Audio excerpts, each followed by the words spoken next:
Bom dia, meus irmãos, graça e paz. O pastor estava correndo, literalmente, para chegar aqui. Essa manhã a Rosária fez um desafio para a nossa igreja.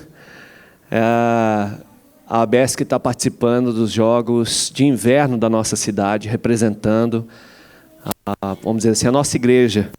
E aí tinha uma prova dos jogos de inverno que era corrida, literalmente falando.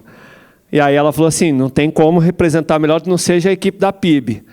E aí a gente estava agora de manhã representando a equipe da PIB, ali nos Jogos de Inverno da nossa cidade. Então, literalmente, o pastor estava numa correria agora de manhã, meus irmãos, vocês não têm noção. Mas foi muito bom poder ver essa mobilização na nossa cidade. E especialmente a ABESC. A ABESC tem feito uma diferença muito grande na vida de muitos adolescentes, muitas famílias da nossa cidade. E se você ainda não conhece essa organização, eu recomendo que você reconheça. Esse mês, Kátia, a gente vai... Cadê Kátia? Está aqui? Está ali. A gente ainda vai falar bastante sobre isso, né? E, os irmãos puderam ouvir um pouco aqui da Semana do Voluntariado. Mas eu recomendo que você conheça a ABESC, se envolva, participe, da maneira que você puder. Eu queria orar com você, agradecendo a Deus. Luiz está de volta, que legal, não é? Coisa boa. Coloquei para ele que esse mês agora ele precisa... É um mês de retorno do campo missionário. É um mês de reentrada, como a gente fala. Vai sofrer um pouquinho do choque. A gente fala do choque reverso. Quando você vai para um campo missionário, quando você sai da sua... E isso acontece não só com missionário.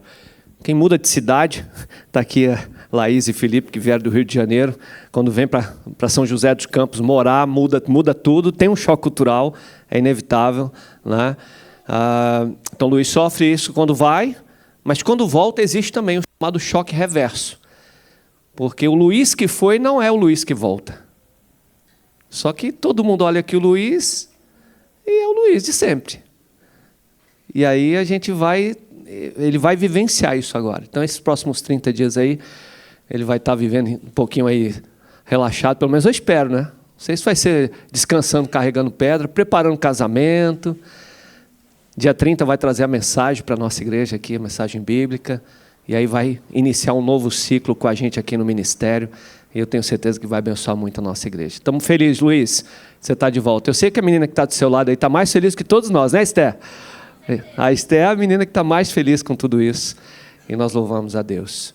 Então eu queria orar, agradecendo ao Senhor por essa manhã, agradecendo por tudo que a gente vai viver e pela mensagem, pela palavra que a gente vai poder compartilhar nessa manhã com a igreja, na expectativa de que Deus vai continuar falando aos nossos corações. Mesmo sentado como você está, com a sua cabeça e os seus olhos, vamos orar ao Senhor. Pai, muito obrigado. Obrigado por essa manhã, obrigado por tudo que o Senhor tem feito em nós, através de nós. Muito obrigado, Deus querido, por nos permitir reunir nessa manhã como igreja, no templo, portas abertas. Muito obrigado, Senhor, por essa liberdade que temos para cultuar ao Senhor de maneira pública e expressar a nossa fé ao Senhor com tudo que a gente pode. Muito obrigado, Senhor. Pai Santo, te louvamos por tudo que nessa manhã já foi possível vivenciar juntos aqui como igreja. Em especial, te agradecemos por Luiz, teu filho, comprometido, dedicado ali na missão, junto com a Cristolândia, ao longo desse último ano, e que agora retorna para um novo ciclo, e nós te bendizemos por abençoar a nossa igreja com Luiz. Pedimos que ele também continue sendo grandemente abençoado, através de nós e conosco nesse novo tempo. E agora, Pai, com a leitura da Tua Palavra, pedimos que fale aos nossos corações nessa manhã. Pedimos que o Teu Espírito Santo ministre a Tua Palavra no nosso entendimento, de maneira que a gente possa sair daqui certos de que o Senhor falou com a gente. Que essa seja a resposta a ser dada para cada um aqui. Aquilo que o Senhor falou com a gente nessa manhã. No nome de Jesus. Amém? Abra sua Bíblia, Apocalipse capítulo 5. Esse mês de agosto, mês da juventude, é tradicionalmente assim que nós já há décadas que os batistas reservam o mês de agosto para o mês da juventude. E ao longo desse mês, todos os domingos à noite, nós teremos jovens de nossa igreja que estão comprometidos com o ministério, comprometidos com a missão, comprometidos com o reino, comprometidos com a igreja. Esses jovens estarão trazendo as mensagens bíblicas para a gente ao longo desse mês. Então, a juventude vai estar muito ativa nos cultos desse mês de agosto. E iniciamos também, nesse mês de agosto, o nosso segundo semestre da Escola Bíblica Dominical. Nós que fizemos no primeiro semestre um tempo de reflexão, um tempo de estudo sobre testemunhar do Evangelho do outro lado da mesa, até o outro lado da rua. A gente pôde pensar muito sobre isso ao longo desse primeiro semestre, ser desafiados, sermos cristãos que professam a sua fé, testemunham da sua fé. Esse semestre, nós vamos dar um passo a mais. Lembrando do que foi a conferência do último aniversário de nossa igreja. Alguém lembra qual foi o tema do aniversário da igreja em dezembro passado? Igreja local. Do outro lado da rua ao outro lado do mundo. Local, de global e local. É essa igreja que a Bíblia nos instrui a ser. O desafio para a gente é entender e viver isso. Uma igreja que testemunha do outro lado da rua, do outro lado do mundo. Então, no primeiro semestre, a gente pensou nos círculos mais próximos, dentro de casa, com os familiares, amigos, colegas de trabalho, pessoas desconhecidas, mas próximas de nós. Esse semestre, nós vamos estar sendo desafiados a olhar para o que tem do outro lado da rua até o outro lado do mundo. E eu quero convidar você a estar com a gente nesse semestre da Escola Bíblica, todos os domingos pela manhã, 9 horas temos o culto, e na sequência nós temos a Escola Bíblica, uma classe para cada faixa etária. Adultos, jovens, adolescentes, pré-adolescentes, crianças. E para a gente poder, então, pensar nesse desafio bíblico para as nossas vidas, todas as faixas etárias, sobre sermos esse cristão global ou local, esse cristão que está em um lugar, para a gente aqui é Caçapava, é o Vale do Paraíba, mas que tem uma missão, um chamado de Deus para se envolver numa missão que é global. Eu quero convidar você a abrir a sua Bíblia em Apocalipse capítulo 5. Nós vamos ler os versos 9 e 10. E depois vamos ler os mesmos versos 9 e 10 do capítulo 7. Então, capítulo 5 e capítulo 7 de Apocalipse, os versos 9 e 10. Lembrados pelos nossos celulares, você que nos visita, que está congregando com a gente, que talvez, rapaz, esse pessoal deixou esse celular ligado aí na hora do culto, né? Porque às 10h02 nós somos lembrados diariamente para orar por mais obreiros. E por que 10h02? Você sabe, Moisés? Por causa de Lucas 10:2. Rogai, pois, ao Senhor da seara, para quem envie mais obreiros para a sua seara. Vamos fazer isso? Deixa eu pedir ali. Rosária, levanta a sua voz aí, minha filha. Ora ao Senhor por mais obreiros.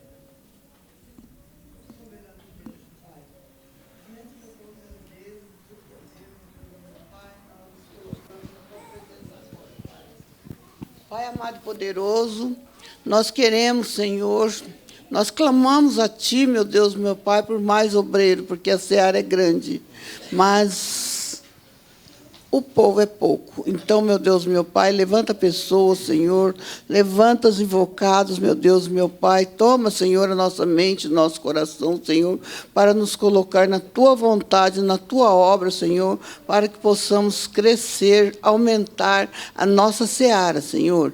Tenha misericórdia de nós, nos ensina, Senhor, a fazer a Tua vontade, o Teu querer, nos mostra, Senhor, aonde temos que ir, Senhor. Nos dê força, nos dê coragem e chega na nossa frente, meu Deus, meu Pai, para que nós possamos, Senhor, diante de Ti, ter a Tua proteção, o Teu poder e a Tua força. Pai amado e poderoso, eu entrego toda essa causa nas Tuas mãos, na certeza que coisas grandes o Senhor fará por nós, coisas grandes o Senhor fará por este povo, coisas grandes o Senhor fará pela nossa igreja, e coisas grandes o Senhor vai nos ensinar a cuidar deste povo, Pai. E é em nome de Jesus que eu oro e agradeço, assim seja. Amém. Amém. Apocalipse capítulo 5, verso 9 e 10, diz assim. Gente, sumiu o 9 da minha Bíblia. Troquei vocês viram que eu troquei o óculos, né? Tinha que fazer aquele óculos multifocal. A idade chegou. Mas não tive dinheiro para fazer não, minha filha. O negócio é muito caro. Aí para fazer assim, ó. Aí eu tiro para ler e coloco o Salatiel. Ficou mais barato. Não é? Tinha que tirar. Mas eu estava sem achar o 9. Achei agora. Está aqui, ó. Entoavam um cântico novo com estas palavras: Tu és digno de receber o livro, abrir os selos e lê-lo, pois foste sacrificado e com teu sangue compraste para Deus pessoas de toda tribo, língua, povo e nação. Tu fizeste delas um reino de sacerdotes para nosso Deus, e elas reinarão sobre a terra. Agora vá comigo lá para o capítulo 7, e a gente vai ler os versos 9 e 10. Depois disso, vi uma imensa multidão, grande demais para ser contada, de todas as nações, tribos, povos e línguas, em pé, diante do trono e diante do Cordeiro. Usavam vestes brancas e seguravam ramos de palmeiras, e gritavam com grande estrondo: a salvação vem de nosso Deus, que está sentado no trono, e do Cordeiro. Gente de toda tribo, língua, povo e nação diante do Cordeiro. Por muito tempo na minha vida cristã, eu olhava para o Apocalipse, eu acho que a maioria ainda olha, principalmente quem está novo na fé, porque isso tem muito a ver com a nossa cultura religiosa brasileira. Olhava para o Apocalipse como um livro difícil de ser lido. Difícil por causa, primeiro, do próprio entendimento. É bicho de 7 cabeças, não tem 7 cabeças, mas tem 7 chifres. Né? Tem toda uma linguagem assim, muito cheia de simbolismos. E é muito difícil de entender isso. Mas também, e talvez por causa da minha pouca idade à época, aquilo parecia ser meio filme de terror. De ler e ficar... aquelas imagens na cabeça, com medo de não dormir direito de noite, com aqueles negócios na cabeça. Não sei se você já passou por essa experiência, mas eu me arrisco a dizer que ela não era só minha. Não foi só minha. Mas quando fiz o mestrado em Recife, eu tive uma aula com um professor, Dr. Tomé Fernandes. Ele é indiano. Indiano português brasileiro. E por ser de origem indiana, a maneira de enxergar o mundo, a cosmovisão, é diferente da nossa, latina e de grande influência ocidental. Para você ter noção, a Índia é talvez um dos, se não o maior, um dos maiores berços do hinduísmo e com forte influência de budismo e islamismo. Os cristãos, na sua grande maioria, ou eles são perseguidos, ou eles são minoria, e por causa disso também são perseguidos. E em muitos dos estados e cidades da Índia, não há presença cristã conhecida. Há muitos povos não alcançados e não acessados à Índia. Por isso a influência dessas religiões faz com que a cultura pense e olhe para o mundo de maneira diferente. Resumidamente aqui, a gente olha muito de maneira linear. A gente tem começo, meio e fim. A gente aprende que o ciclo da vida é nascer, crescer, se desenvolver, a árvore frutifica e morre. Os seres vivos passam por esse ciclo. A maneira da gente enxergar a vida é assim. Só que é importante, e quando a gente vai tendo contato com outras culturas, a gente percebe que não é todo mundo que enxerga a vida assim. Eles enxergam de maneira cíclica. Não é começo, meio e fim. Pode até haver um começo, um meio, um fim e um recomeço. A gente vê muito isso em quem já conheceu, vivenciou o espiritismo kardecista, por exemplo, que se defende, se prega a reencarnação. Ela é de forte influência hindu, que pensa exatamente isso. A vida é cíclica. Então, dependendo do que você fizer nessa vida, você volta na vida seguinte melhor ou pior. Por exemplo, na Índia não se mata vaca. Ela é um animal sagrado. Ela pode ter sido um ancestral seu. E para a gente às vezes parece ser engraçado isso, mas é crença, é verdadeiro isso. É real. Maneira de enxergar o mundo. E aí o doutor Tomé Fernandes, crente em Cristo, alcançado pela graça, né, salvo pelo Senhor, naturalmente que a sua cosmovisão é transformada pelas Escrituras. A Bíblia ela é supracultural. Ela não é ocidental, latina, oriental. Ela é a palavra de Deus para a humanidade. E ela ajusta todas as culturas e cosmovisões para uma cultura e uma cosmovisão do reino de Deus. Mas agrega-se aquilo que vem da cultura que não é contra o Evangelho. E o doutor Tomé Fernandes nos ensinava, por exemplo, sobre o Apocalipse, na perspectiva do Oriente. E como aquele curso fez assim, um divisor de águas na minha vida. Ao ponto de ele escreveu um livro chamado Cânticos do Apocalipse. Ele conseguiu encontrar no Apocalipse, separar os cânticos. E uma das coisas que Tomé nos ajudou a perceber, e eu quero compartilhar isso com você nessa manhã, é que o livro do Apocalipse é, na verdade, um livro de esperança. Pensa comigo no contexto, quando João escreve, inspirado por Deus, o livro do Apocalipse. João, primeiro, ele está exilado. É uma prisão, longe de tudo e de todos, até a morte. É pena perpétua, pena de morte. Ele está exilado.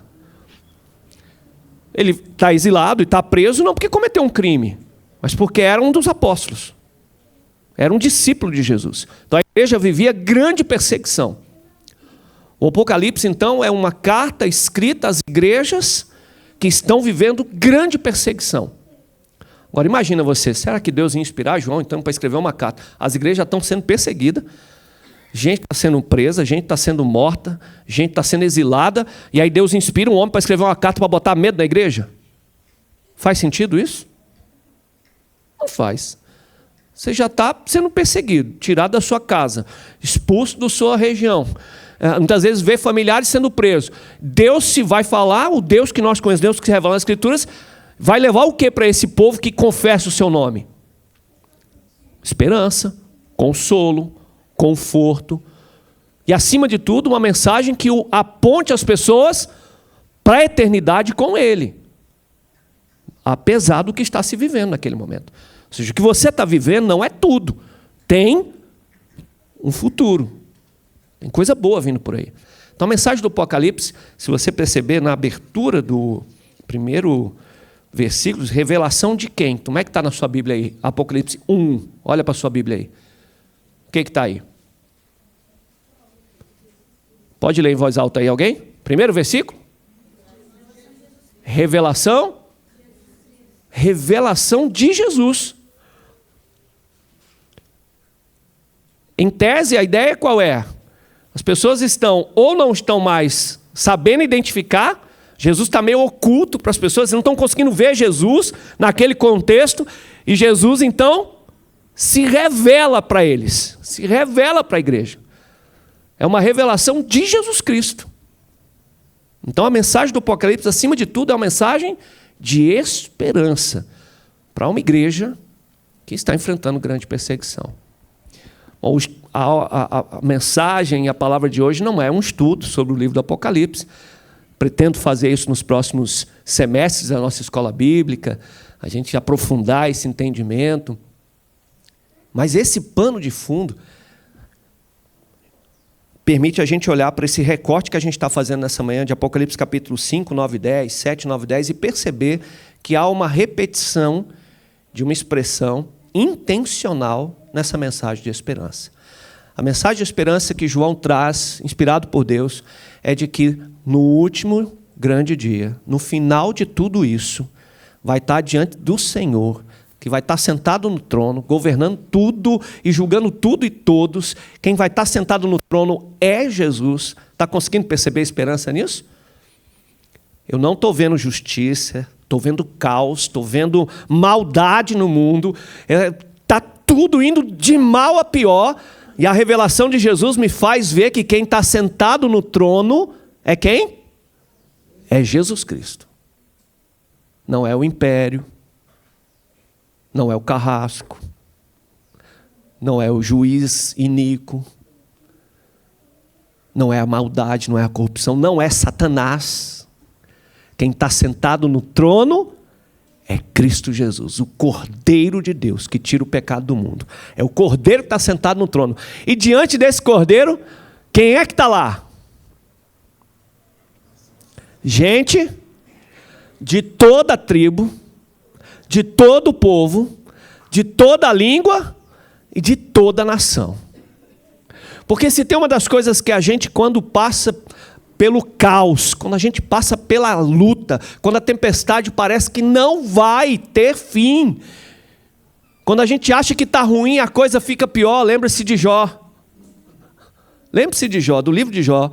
Recebe a notícia, seus bens foram levados, seus animais foram levados, e quando parecia que estava tudo ruim, a coisa piora. Agora foram os filhos que morreram.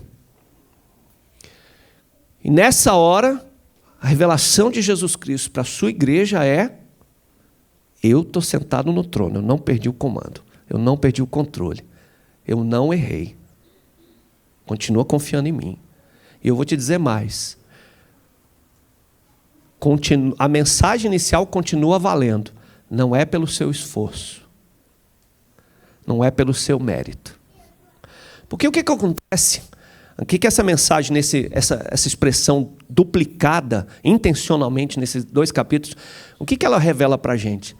De que lá no final, no meio de tanta perseguição, de tanta maldade, tanta corrupção, tanta gente que foi morta injustamente, tanta gente que foi injustiçada só por causa da sua fé, será que essas pessoas, será que valeu a pena? Será que de fato, pelo que elas morreram, valia a pena? Poxa, bastava só ter dito para o soldado: tá bom, eu nego esse Jesus aí. Não vou perder a minha casa, não vou perder meus filhos, eu não vou perder o que eu conquistei, o que eu ralei para conquistar a vida inteira. E tu vai estar dizendo para mim que por causa de Jesus eu vou perder tudo isso? Então tá bom. Eu não quero mais saber de Jesus, me deixe com tudo que eu conquistei. Mas essas pessoas, como diz Hebreus capítulo 11, essas pessoas, elas não abriram mão, perderam suas casas, seus bens, perderam por tudo que elas lutaram a vida inteira. Agora estão mortas. E eu estou vendo, achava que era só aqueles, e eu estou vendo mais gente indo para o mesmo caminho. Olha o que aconteceu com João. Discípulo, apóstolo, amado. Olha onde ele foi parar. Será que vale a pena?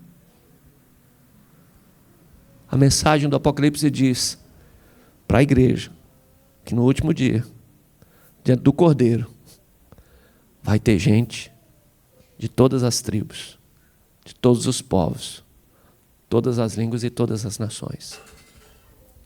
Meus irmãos, a mensagem do Evangelho do Senhor Jesus é que nós não somos salvos pelos nossos méritos e esforços.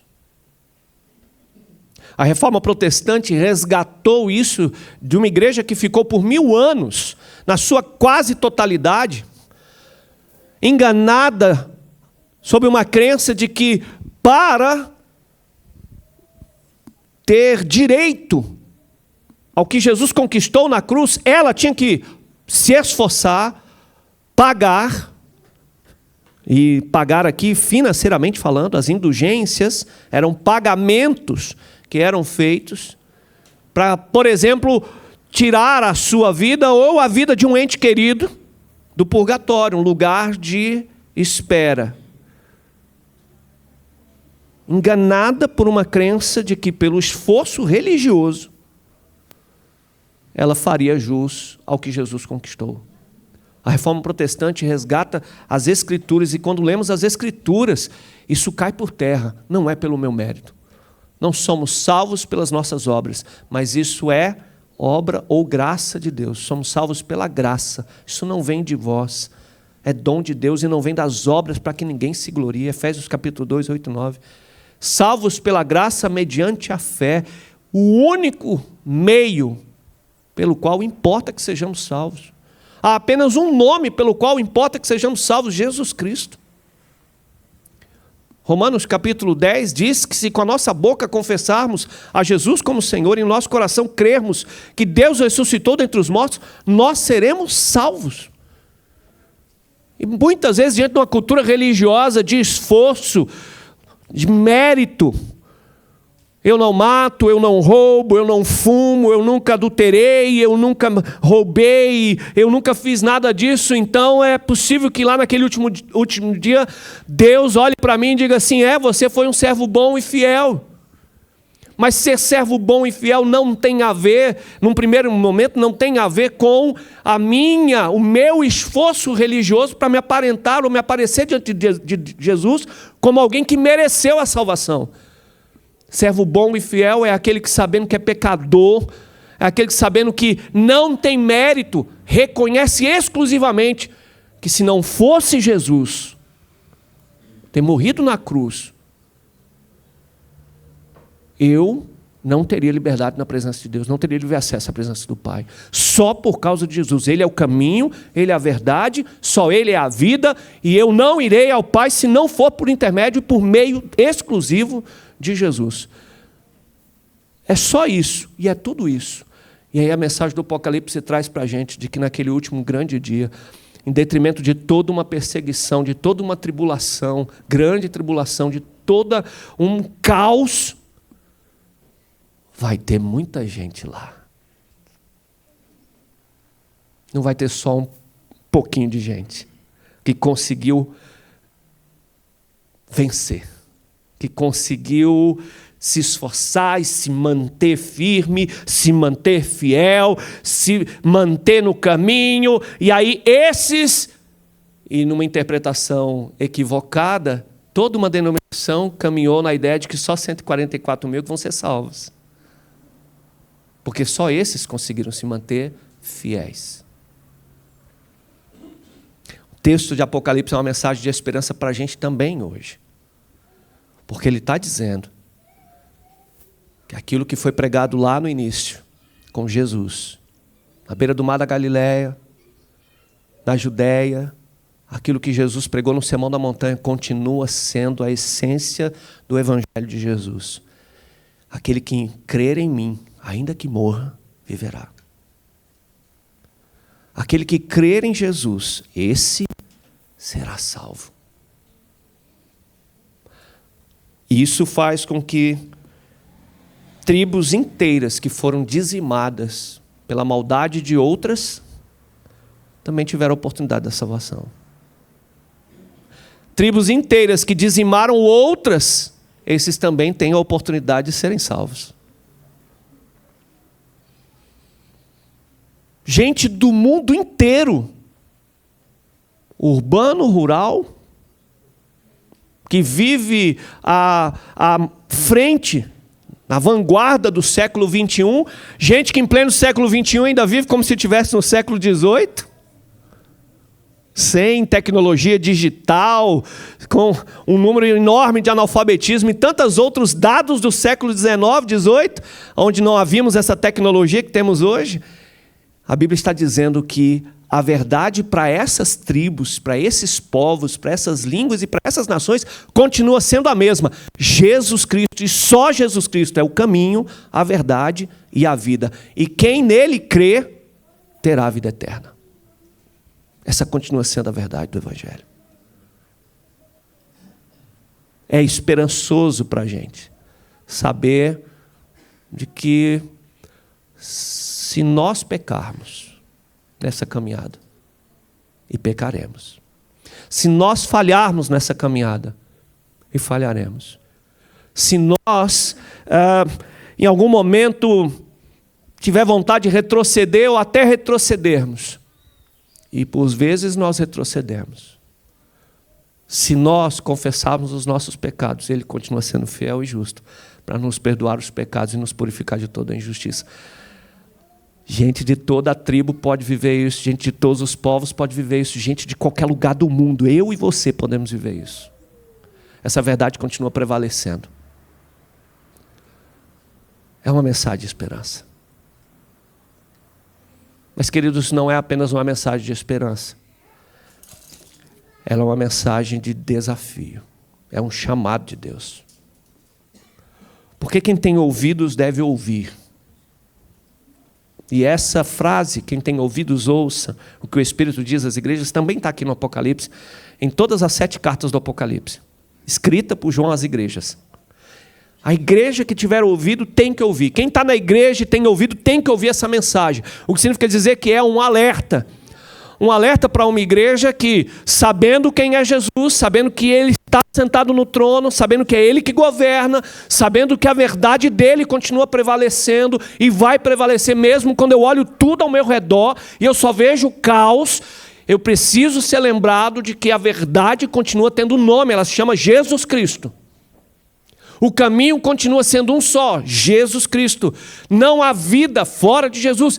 Essa verdade precisa me alertar para uma realidade. Lá no final, vai estar diante de Jesus gente de todas as tribos, gente de todos os povos, gente de todas as nações. Vai estar, já está revelado aqui. Não é uma possibilidade. Jesus não está dizendo, olha, pode ser, eu espero que aconteça. Não, Jesus está afirmando que diante dele vai estar gente de todos os povos, línguas e nações. É uma verdade revelado. E aí, meus queridos, o chamado para a nossa igreja nessa manhã, assim como foi o chamado para as igrejas do Apocalipse, é o que eu e você estamos fazendo com essa verdade.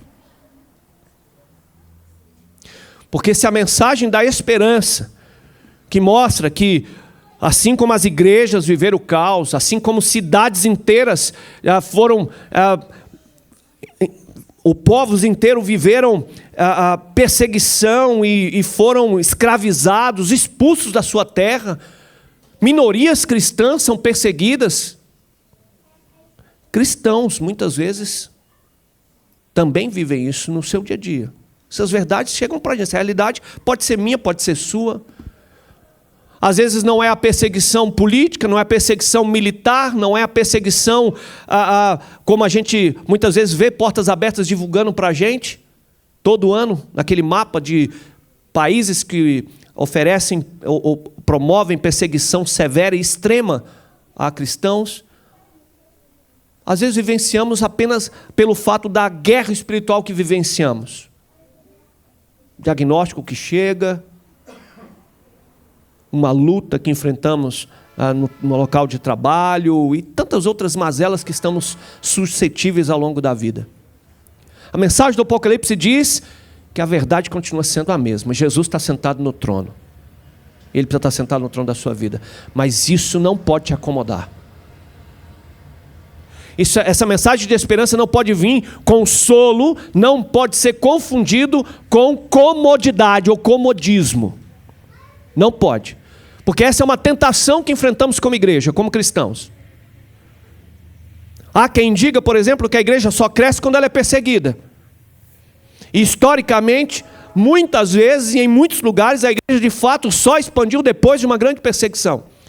Mas isso não é a verdade. A igreja não foi feita para ser perseguida e depois da perseguição ela crescer. A igreja foi feita para crescer, para se multiplicar. Mas normalmente quando ela não faz, ela paga um preço alto. E esse preço pago faz com que a próxima geração entenda e viva um novo momento. Isso a Bíblia nos mostra muitas vezes. O povo de Israel é exemplo para isso. Deus sempre preserva o seu remanescente. Deus sempre preserva a igreja, porque a igreja é dele. Mas aí da geração que abdicar da sua missão. Muitas vezes as igrejas, nós vivemos isso com batistas. Eu mesmo já fiz essa análise na realidade brasileira, batista brasileira. Muitas vezes a igreja que deveria plantar uma outra igreja, ela não planta, ela fica presa nas suas quatro paredes, olhando só para si. Adolescente só quer saber programa para adolescente, jovem para programa para jovem, para dentro, para dentro, para dentro. Quando chega alguém de fora, não acolhe. Quando chega uma mulher de fora, não é acolhido. Chega um homem de fora, não é acolhido. A gente está bem só entre nós, a gente está satisfeito entre nós. Chega o visitante, fica 3, 4 domingos aqui, a gente não sabe nem o nome dele. E pasmem, essa realidade chega aqui. Já tem gente que é membro da igreja há 1 ano que é abordado por outros membros mais antigos chamando de visitante. Quando a igreja olha só para dentro de si, ela paga um preço alto. E não poucas vezes essa igreja fica doente, essa doença leva, por exemplo, a divisões. Leva a vulnerabilidade doutrinária, divergência doutrinária, divide. Aí sai um grupo daqui e abre a outra igreja do outro lado. Você já viu isso em algum lugar aqui? E daqui a pouco as duas igrejas, daqui a alguns anos, essas duas igrejas nem lembram mais essa celeuma que teve, mas tem 2 igrejas. E eu já vi isso se multiplicar em 2, em 4. Mas foi isso que Deus planejou? Não, não foi o que Ele planejou. Mas eu preciso lembrar que a igreja é dele. Ele está sentado no trono. E se a gente não plantar a igreja vai se multiplicar de alguma maneira. Nós fomos feitos para multiplicar. Estamos orando, conversei com a Rosária. Acho que o ano passado tivemos uma conversa muito boa. E nós já estamos sonhando, para os próximos anos, abrir a 2ª igreja batista de Caçapava, ali em Rio. E eu já desafiei a Rosária a fazer isso. Só que a gente não vai fazer isso de qualquer jeito. Temos um pequeno grupo funcionando lá. Agora, a ideia é que esse ano tenhamos 2 pequenos grupos funcionando. Esses 2 pequenos grupos se multiplicam em outros 2, seremos 4. 4 pequenos grupos, cada pequeno grupo com uma média de 10 pessoas. Quantas pessoas temos? 40. Aí fica difícil pegar 40 e trazer para cá. O que a gente faz? Aluga um lugar lá e abre a congregação lá. Mas eu não vou abrir um templo lá para os irmãos irem ter um templo mais perto de casa para ir. Isso não é igreja. Igreja não é um templo para eu ir. O templo é o lugar que a igreja que está crescendo e frutificando se reúne. Mas a igreja não é o templo para ir. Por isso que a gente não tem um templo lá. Por isso que a gente não constrói um templo na ABS. Porque o propósito não é construir templo. O propósito é multiplicar igreja. Igreja planta igreja.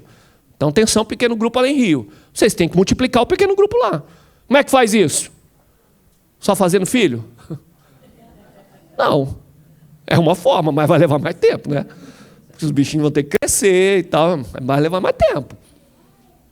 Não é só por crescimento natural. É você olhando para o seu vizinho, olhando para uma outra tribo, olhando para gente que parece que é de outro povo. E tem mesmo, né, Jubre? Cadê a Jubre? Jubre estava... Cadê? Está ali a Jubre. Outra nação. Né, irmã? Está aqui. Temos outras nações entre nós. Cadê o Adrian? Está aí? Não, né? Outra nação.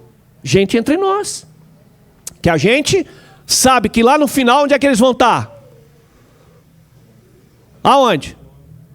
No mesmo lugar que a gente. No mesmo lugar que a gente.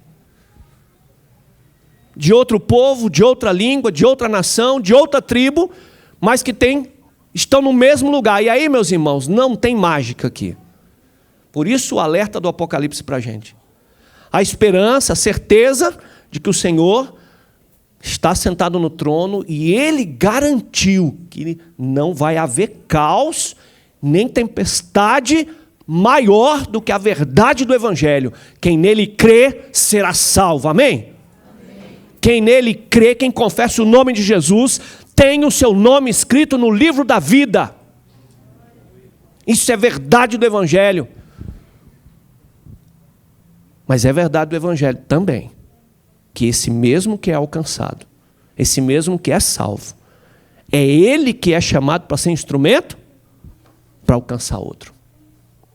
O alerta de Apocalipse para nós, o alerta de Apocalipse para a igreja, é não se acomodar. As cavernas, a igreja foi congregar nas cavernas mediante a perseguição, não para se acomodar, mas para que os novos pudessem ter um lugar seguro para serem discipulados e aprender. O templo, a caverna, debaixo da árvore, no deserto, não é lugar para a gente se acovardar e se acomodar e encontrar um lugar para congregar, para ficar lá lindo e maravilhoso esperando Jesus voltar. Não, tem povos que precisam ser alcançados, tem tribos que precisam ser alcançadas. Lá no final eles vão estar. Então a pergunta não é se eles irão ser alcançados. Eu posso te afirmar aqui, meus irmãos, sem medo de errar, que eles serão alcançados. Os surdos serão alcançados para Cristo. Os ribeirinhos serão alcançados para Cristo. Os indígenas ou os povos originários, como é o termo hoje, né? Serão alcançados para Cristo. Os ciganos serão alcançados para Cristo. Os mais pobres entre os pobres serão alcançados para Cristo. Os mais ricos entre os ricos serão alcançados para Cristo. Porque a Bíblia me diz que diante dele, naquele último dia, estará gente de todos os povos, todas as tribos, todas as línguas e todas as nações. Ele não condicionou, ele afirmou. Então eu posso te afirmar, baseado nesses textos, que nós veremos gente que hoje não está alcançada. Eles serão alcançados. A pergunta que fica para mim e para você é o seguinte: você sabe qual que é a mensagem da esperança? Você sabe qual é o nome sobre todo nome? Você já sabe que essa mensagem é poderosa e lá no final ela vai ter cumprido o seu propósito, vai ter gente em todos os lugares. O que eu e você estamos fazendo? Porque quem está sentado, salvo e seguro, achando que essa mensagem de esperança é para você ficar agora tranquilo, sentado aqui, Jesus vai voltar e eu vou encontrar, você vai ter uma triste surpresa no final. Vai ouvir dele dizendo assim: eu não te conheço. Mateus capítulo 25, quando Jesus retrata essa verdade do julgamento do último grande dia, que está dentro do contexto do Apocalipse aqui, desses dois textos, Apocalipse 5 e 7, ele diz que a régua utilizada pelo justo juiz não é se você creu, se você confessou, se você falou, não é se você estava na igreja, não é se você foi para a igreja, não é se você era da igreja. Ele diz que a régua é: eu tive fome, mas depois que você chegou, a minha fome acabou. Eu tive sede, mas depois que você chegou, meu problema com a água acabou. Eu estava nu, mas depois que você chegou na minha vida, eu nunca mais passei essa vergonha. Eu estava preso, mas depois que você chegou, eu fui transformado, eu ganhei família. Eu estava doente, mas depois que você chegou, eu fui curado.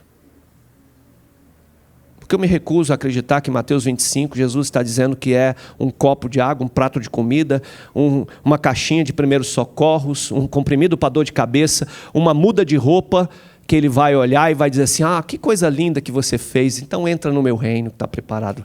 Eu me recuso a acreditar, porque onde Jesus chegou, ele transformou vidas. Então é muito mais do que dar um prato de comida para quem está na rua.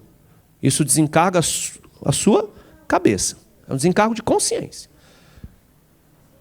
Mas o evangelho de verdade, quando encontra com alguém que estava com fome, ele nunca mais vai sentir fome.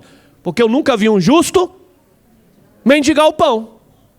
Ele podia mendigar, mendigava antes, mas depois que ele foi justificado em Cristo, ele não mendiga mais. Porque ele encontrou família, o sustento dele vem do Senhor.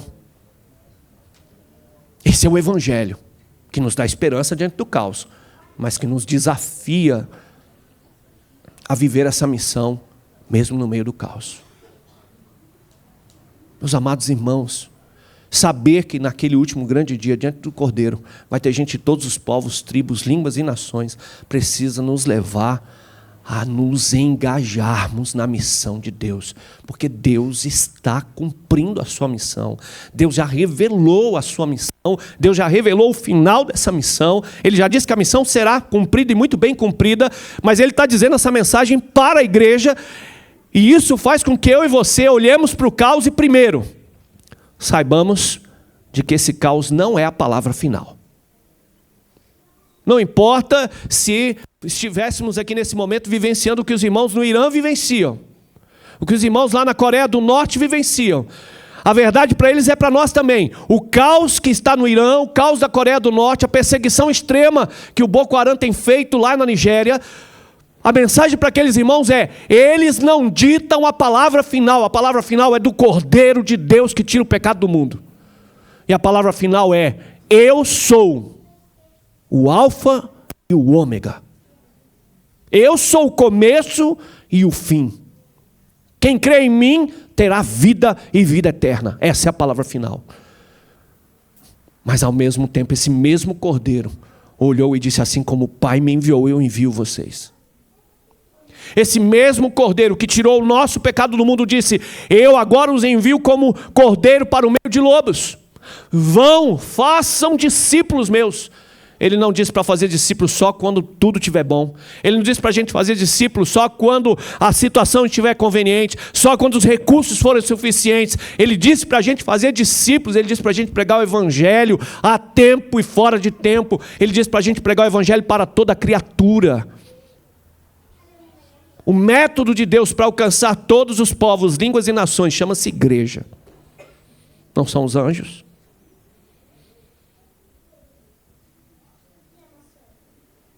É a igreja. O que você tem feito com a esperança que o evangelho trouxe para a sua vida?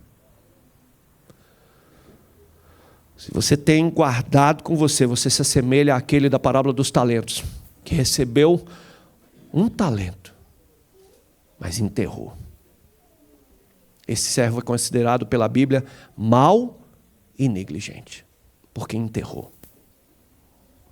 Então, queridos, diante da verdade de que diante do Senhor terá gente de todos os povos, línguas e nações, precisa ser muito mais do que apenas a esperança de que o bem vencerá o mal. Claro que vencerá. Claro que vencerá.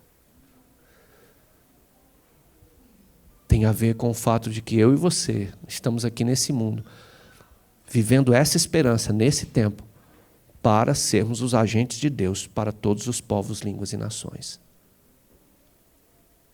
Pastor, como é que eu, apenas um cristão, vivendo aqui no interior de São Paulo, como é que eu posso contribuir para essa missão global? É sobre isso que a gente vai estar estudando na Escola Bíblica ao longo desse semestre. Porque sim, meus irmãos, não é para alguns. A gente vai estudar ao longo desse semestre a diferença entre ser missional e missionário. Ser missionário, isso sim pode ser para alguns. A gente vai estudar sobre isso. Eu sei que a gente saiu de um extremo na década de 50, até a década de 70, até o Concílio de Lausanne, em 74, quando os missionários eram vistos como um grupo seleto, separado para levar o evangelho aos povos mais distantes. Então, quando alguém era tirado do meio da igreja e enviado para outro povo para pregar o evangelho, como fizemos com Luiz, como fizemos com a Esté, como fizemos recentemente com a Sara, com o Adam, que estão entre os ribeirinhos, com a Com, que está lá em Jaú. Jaú é praticamente uma cidade não alcançada pelo evangelho. Pasmem os irmãos, povo não alcançado tem essa nomenclatura quando ele tem da sua população até 2% de evangélicos. Se uma população de um determinado lugar tem até 2% de evangélicos, ela é considerada um povo não alcançado. Jaú tem 3% de evangélicos. Sabia disso, Felipe? para mim, quando eu ouvi, eu falei, cara, que louco. Estado de São Paulo, uma cidade com 189 mil habitantes, 3% de evangélicos. Eu falei, cara, isso é quase um povo não alcançado. Enviamos a Com. Até a década de 70, esses eram os missionários. Todos os outros membros da igreja, não, eu não sou missionário, eu não sou missionário, eu não sou missionário. Isso fez com que a gente, até esse momento, tivesse só uma igreja pouco preocupada, pouco engajada, pouco fazendo para que todos os povos, línguas e nações alcançassem. Aí a gente foi para outro extremo. Década de 80, década de 90, e nós somos herdeiros dessa herança, de que não, todos somos missionários. E quantas vezes a gente não tem ouvido? Você cresceu ouvindo isso aí. Todos somos missionários, cada crente é um missionário. Até hoje as nossas juntas têm falado isso, todos somos missionários. E aí tem uma máxima que eu aprendi na caserna, que é uma grande verdade. Quando diz que algo é de todo mundo, não é de ninguém. Todo mundo é, então porque ninguém é. A grande verdade é essa. Porque todo mundo fica esperando pelo outro. Todo mundo é missionário. Eu já sou missionário na minha escola. Aí você passa o ano inteiro, chega em dezembro, quantas pessoas você evangelizou? Ninguém, mas é missionário. Caímos num caos, todo mundo é missionário, e aí, precisa mandar alguém? Para que mandar para lá? Tem tanta gente aqui para ser alcançada. Não, a gente tem que alcançar primeiro aqui, depois que a gente começar a fazer aqui, aí a gente faz lá, e aí desvirtua Atos 1:8. Primeiro aqui, depois lá. Não existe isso na Bíblia. É tanto aqui quanto lá. E por causa disso, a missiologia mais contemporânea, nas últimas décadas, desenvolveu o conceito do ser missional, do estar com Deus na missão. E a gente, ao longo desse semestre, vai estar estudando sobre isso. Porque, de fato, cada um de nós, e Apocalipse capítulo 5, Apocalipse capítulo 7, está dizendo para a gente de que Deus nos trouxe essa esperança, para que a gente possa estar com essa esperança, vivendo no mundo de caos, levando essa esperança para que todos os povos, línguas e nações também adquiram essa esperança. O método de Deus é esse. Nós somos chamados para estar com Deus na missão. Nossas famílias, pastor Heraldo, são chamadas para estar com Deus na missão, como famílias em missão. Você vai ouvir o pastor Heraldo e a Denise falar muito sobre isso. Então a pergunta que eu quero deixar para a reflexão dessa semana, e a partir dos próximos domingos a gente vai vivenciar isso mais intensamente, aula após aula. Serão 13 encontros.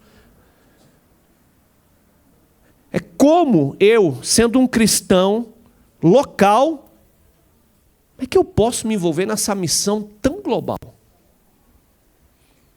Se essa missão é para mim também, como é que eu posso fazer isso? Deus não me chamou para ser missionário. Como é que eu vou me envolver com isso? Como é que eu vou, se eu não sou missionário, como é que eu faço isso? E a gente quer ir muito além daquele clichê dos pés que vão, das mãos que contribuem e dos joelhos que oram. A gente quer ir muito além disso. A gente quer se debruçar no texto bíblico para que cada um aqui, ao final desse semestre, cada membro de nossa igreja tenha a compreensão e transforme essa compreensão em ação de que Deus te chamou, Deus te deu uma esperança, uma viva esperança, uma eterna esperança para que você esteja com Ele na missão. Aonde você está, onde Ele te colocou. Não precisa ser profeta, revelador de futuro para saber que no ano que vem, nem todo mundo que está aqui vai estar. Não preciso ter uma bola de cristal para dizer assim, Deus me revela que no ano que vem, alguns de vocês não estarão mais aqui. Isso é óbvio. Óbvio, por várias razões. Alguns aqui casarão, amém ou não amém? Opa, viu? Tem amém aqui. É. E alguns casarão e poderão, por causa disso, ir embora. Alguns serão transferidos de lugar de trabalho. Sim ou não? Alguns, quem é militar, por exemplo, sabe disso. E tem uns que não são militares e vão passar em concurso público. Amém ou não amém? E aí vai passar num concurso em outro lugar e vai ter que morar. Alguns serão promovidos à eternidade, pode acontecer. Aí fala amém ou não amém? Não amém, né? Alguns poderão ser promovidos à eternidade. A senha de alguns pode ser chamada, né, irmã Deise?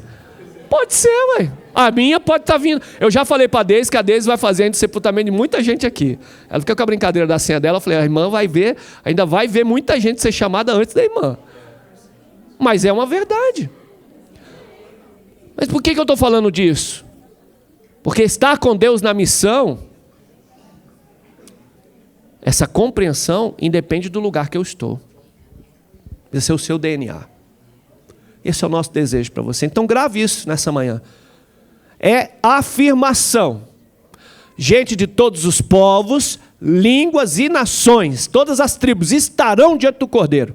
É verdade, é afirmação, é categórico. Então, vamos avançar. Vamos avançar. Quando a gente sair esse próximo semestre, nos próximos meses, próximo ano, quando a gente sair à rua, por exemplo, na madrugada, para fazer abordagem a moradores, a pessoas em situação de rua, nós poderemos fazer, porque saberemos que Deus tem gente dele nesse meio aí. Ele vai resgatar. Foi assim que nasceu a Cristolândia. A Cristolândia nasceu, acho que foi Felipe que trabalhou isso, compartilhou seu testemunho domingo passado, não foi? Foi assim que nasceu a Cristolândia. Pastor Humberto, a Soraya, olhava para aquela Cristolândia e falava assim, Deus tem gente dele lá. E eles entravam naquele lugar. E toda vez que eles voltavam com gente lavada e remida pelo sangue do Cordeiro. Hoje não existe mais a Cristolândia no centro de São Paulo. Podem falar que é qualquer programa de governo. Eu e você sabemos que isso é intervenção de Deus, que utilizou programas de governo para fazer, mas que só vieram depois de quase mais de uma década da Cristolândia fazendo lá e mostrando que é possível fazer. Você está entendendo? Podemos avançar em todas as frentes. É isso que a Bíblia diz. Eu termino a minha mensagem hoje lembrando isso. Todas as tribos. Ou seja, talvez você não tenha sido chamado para uma tribo, mas para outra. Talvez a sua tribo não seja da corrida, seja a tribo da moto. Talvez a sua tribo não seja indígena, seja... Qual, Luiz, aí? Da academia? Não entendi. A ribeirinha, talvez seja. Talvez não seja lá no norte, com o calor que tem lá. Talvez seja no sul, com aquele frio dos infernos que tem lá também. Você sabe que é isso, né? Que precisa muito. Calor demais e frio demais não vem de Deus não, irmãos. Todos os dois extremos não é de Deus não. O céu é 21 graus com vento permanente. O Éden era assim, temperatura perfeita. Aí destemperou o negócio. Ficou frio demais, ficou quente demais. É isso que a Bíblia está dizendo. Você não precisa, pastor, Deus não me chamou para os ribeirinhos, para os ciganos. Tudo bem, mas Ele te chamou. Ele te chamou, não me chamou para ir. Tudo bem, te chamou para ficar. Mas você tem uma tribo, tem um povo, tem um tipo de linguagem, tem alguma nação aqui entre nós que Deus quer usar a sua vida para que essa viva esperança alcance. Qual é a sua tribo? Essa precisa ser a mensagem, a reflexão dessa semana. Não é se existe, é qual é. Qual é? Meus queridos adolescentes, jovens, qual é a tribo que você precisa alcançar? Eu queria orar com você nessa manhã, nesse final dessa mensagem agora, pedindo ao Senhor que aqueça o nosso coração. Aqueça o nosso coração. Assim como a mensagem do Evangelho aquece o nosso coração com a certeza de que a gente vai estar diante dele todos os povos, todas as tribos, todas as línguas e nações. Vai estar. Então a gente pode ir, que as portas do inferno não vão prevalecer sobre nós.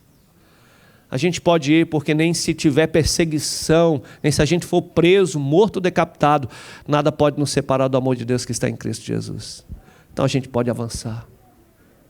Você pode ficar em pé e orar comigo nesse momento?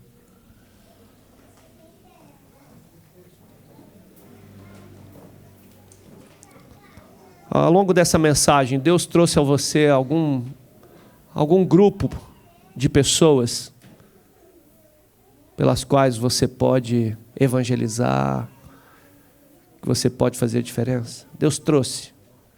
Queria que você colocasse na sua oração esse grupo de pessoas. Pastor, no meu coração não veio nada, não veio ninguém, não tenho nada ainda. Então eu queria pedir você que agora orasse por isso, porque se existe um vazio na sua mente, no seu coração, o seu desafio agora para os próximos dias e semanas é: Senhor, qual é o meu público? Qual é a minha tribo? É a tribo dos 60 a mais? Qual é a sua tribo? Grupo que Deus te deu. São empresários? São funcionários de uma empresa? A gente não pode só receber. A gente precisa ser instrumento de Deus. Senhor Jesus, nesse momento tivemos a oportunidade de ler a sua palavra e refletir sobre essas verdades que ao mesmo tempo enchem o nosso coração de esperança, renovam em nós a certeza e a razão do nosso viver, a alegria da salvação em Cristo Jesus, saber que nós pertencemos ao Senhor. Ah, Deus, nós te louvamos e te bendizemos. Mas, Pai, a sua palavra não deixa a gente se acomodar e se acovardar. A sua palavra nos desafia de que o Senhor tem gente tua em todas as tribos, tem gente tua em todos os povos, tem gente tua em todas as nações, e o Senhor nos chamou para ser instrumentos teus, para alcançar. Então, Deus, nós queremos nessa hora te pedir que, em nome de Jesus, aqueça o nosso coração. Em nome de Jesus, Senhor, nos traz uma clareza. Qual é a tribo? Qual é o povo? Qual é o tipo de pessoas? Quem é esse grupo que o Senhor quer que eu alcance? Que eu seja um instrumento para que essa viva esperança seja anunciada e aqueles que são do Senhor vão ouvir e vão responder. Quais são, Senhor? Não queremos ser assim, uma igreja que se acomoda nas suas quatro paredes, mas queremos fazer dessas paredes apenas um lugar para celebrar, um lugar para aperfeiçoar, um lugar para capacitar e treinar, um lugar para a gente testemunhar um ao outro e fortalecer um ao outro, para que quando a gente sair desse lugar, a gente viva a missão ainda mais intensamente. Teu Espírito Santo é poderoso para isso, Pai. E assim nós te pedimos que no poder do Teu Espírito Santo, o Senhor fale aos nossos corações e traga as respostas para que sejamos uma igreja cada vez mais missional, cada vez mais missionária, cada vez mais instrumento nas mãos do Senhor, para que gente de todos os povos, línguas e nações sejam alcançadas. Assim nós oramos ao Senhor nessa hora, no nome precioso de Jesus. Amém? Amém? Amém. Quero convidar aqui